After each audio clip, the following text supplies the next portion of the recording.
isa sa inyo, na isapuso ninyo ang kasaysayan ng ating bansa. Dahil kung hindi po natin ito gagawin, ay para tayong mga punong walang ugat, kaya tayo ay madaling matumba at maloko ng mga ito na walang ibang ginawa kundi payamanin ang kanilang mga bulsa at pahirapan ang mga Pilipino at tayo'y aliwin sa pamamagitan ng kanilang walang humpay na ayuda. Ano ba ang gusto ninyo sa inyong mga anak, aking mga kababayan?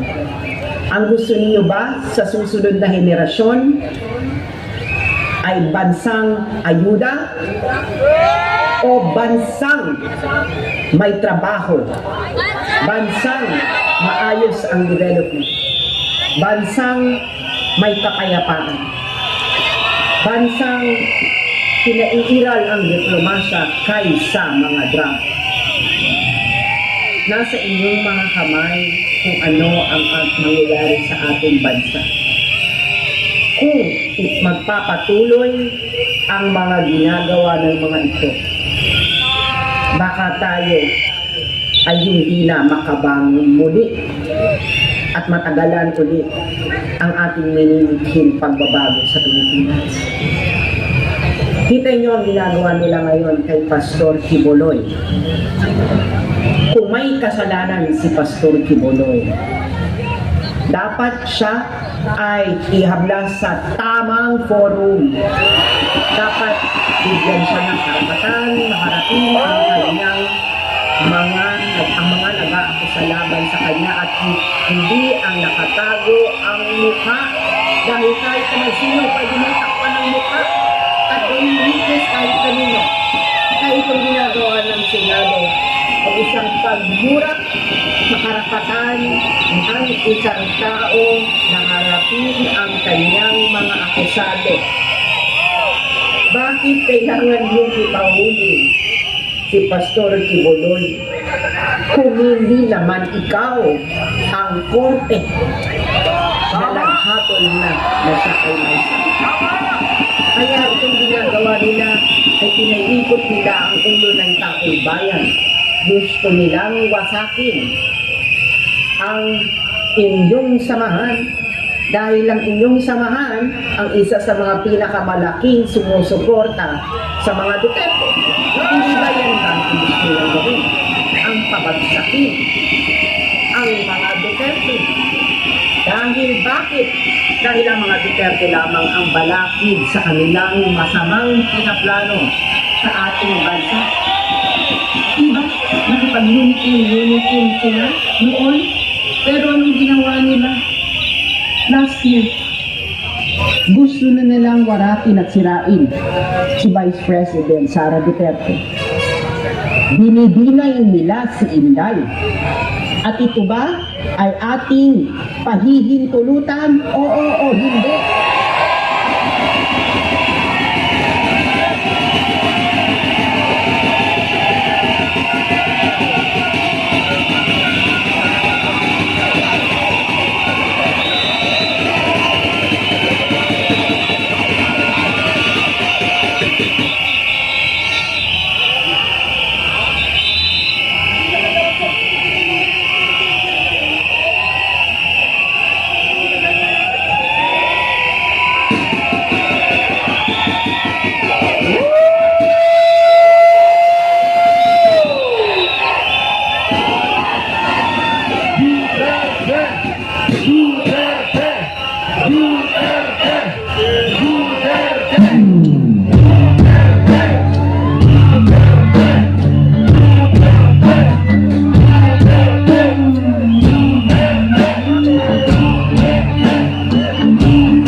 Pero hindi nila mapapabagsak ang mga Duterte dahil alam natin nagmamahal sila tulad na nagmamahal sa ating bansa.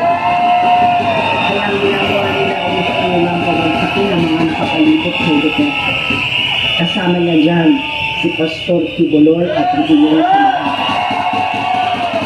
Dahil ano ba ang gusto nilang gawin? Ang gusto lang nila ay maupo sa kapangyarihan para tuloy-tuloy ang ligaya ng kanilang bansa. Kaya kita mo, magtatanong ka lamang kung asaan ang pera ng taong bayan.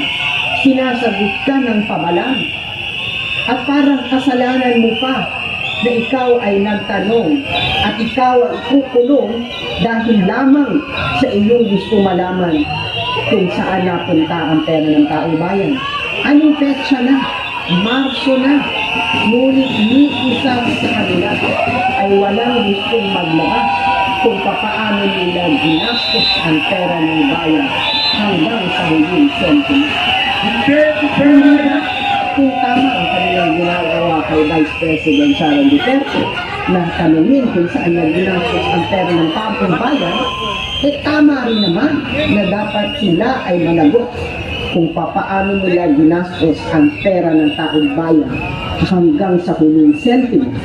Dahil mga kababayan, alam natin na hindi nila pera yan. Kaya isigaw uli natin na hindi mo pera yan. Hindi mo pera yan. Hindi mo pera yan! Hindi mo pera yan! Hindi mo pera yan! Hindi mo pera yan! Hindi mo pera yan! Hindi mo pera yan! Hindi mo pera yan!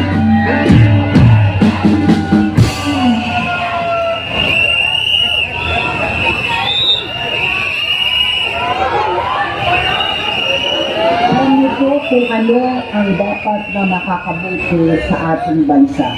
Dahil alam nyo na ang makakabuti sa ating bansa ay kung anong nakakabuti sa inyong mga anak. Ang gusto ninyo ay mga lansangan na ligtas na kung ikaw ay naglalakad at hindi isang lansangan na punong-puno ng mga adik. Ang gusto niyo rin ay isang bansa na walang terorista, na hindi nililikot ang mga kabataan para maging kaya nila sa isang misyon na walang kapituluhan, hindi ko pahamakan ng mga sinasabi. At gusto niyo rin na isang bansa na may maayos na pamahalaan, na hindi kurako, kundi isinasapuso ang kabutihan ng bawat isang Pilipino. At malamang gusto niyo rin na isang airport na walang itisurot at daga. Yan ang tunay na bagong Pilipinas. At hindi ang bagong Pilipinas ni Bongbong Marcos. Ang bagong Pilipinas ay pinapahalagahan ang kasaysayan nito. Pinagpapahalagahan ang mga ipinaglaban ng ating mga ninuno. Ang bagong Pilipinas ay hindi Pilipinas na muling nagpapasakop sa bansang Amerika. Ang bagong Pilipinas ay hindi Pilipinas na nasa frontline na katulad noong World War II. Ang bagong Pilipinas ay ang Pilipinas na kung saan ang bawat isang Pilipino ay walang agam-agam na kung sila ba ay ligtas, na kung ang pera ba nila ay ginagastos ng wasto ng bawat isang politiko, at wala silang duda na ang pamahalaan ay para talaga sa bawat isang mamamayan at hindi sa mga kabarkada at kamag-anak ng namumuno ito. Muli, samahan niyo po uli akong ilagay ating kanang kamay sa ating kaliwang bibig. At ulitin po na ang ating sinabi kanina. Dumadaloy sa aking ugat.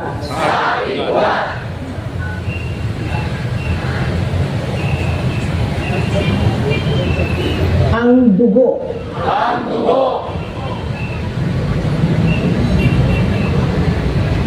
At paninindigan.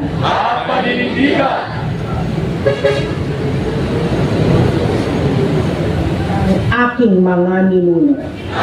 ating mga ninuno. Ating mula kay Lapu-Lapu mula kay Lapu-Lapu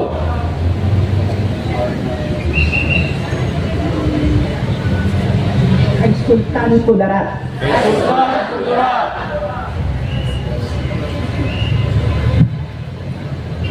Gabriela Silang, Gabriela Sila,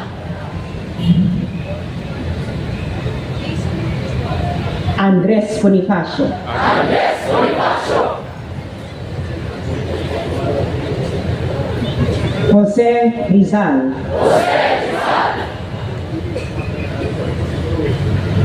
General Luna, Artemio Ricardo, at ang dugo ng bawat isang sundalo at kawal ng bayan na ibinuwis ang kanilang buhay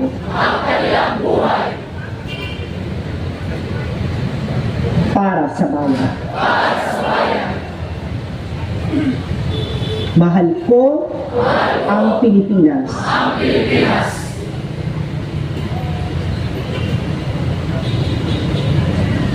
Kaya nasa aking puso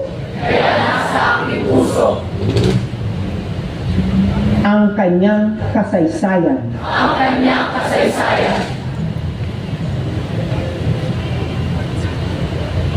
At kinabukasan.